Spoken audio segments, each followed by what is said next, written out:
All right, this is a heel elevated split stance squat.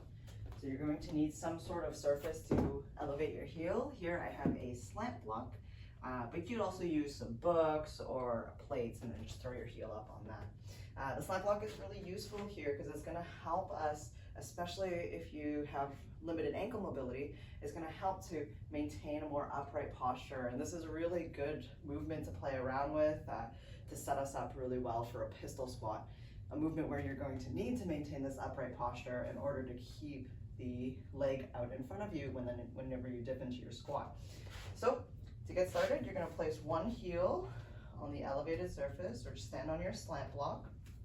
I always like to start body weight with stuff like this because they are very challenging movements. So take your time with it, get everything nice and warmed up, and then if that feels good, then you can always add load. So I'll play around with that after as well. So we're here.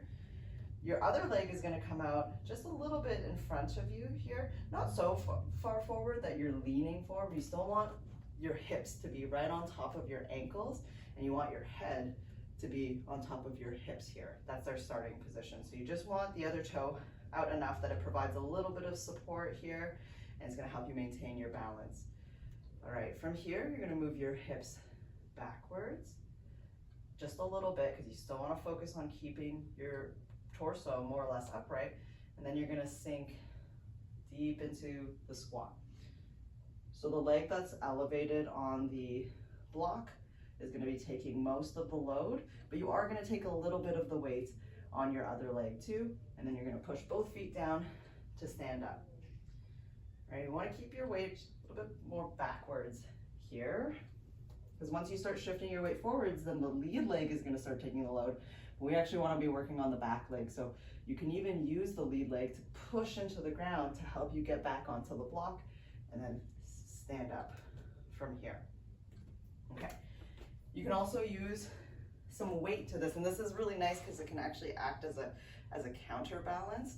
So whenever you are doing a squat and you feel yourself kind of falling in a certain direction, you can either push or pull the kettlebell to help out with that too. So again, I'll start with the other leg now. So my left leg is on the elevated block. Other foot's gonna come just out in front slightly with the heel elevated. You're gonna move your hips back just slightly, and then you're gonna dip down. Come down, and then drive up. You may not be able to go all the way down, so just go to wherever your limit is here before your form starts to fall apart or you can't come back up, and then drive up from wherever that position is.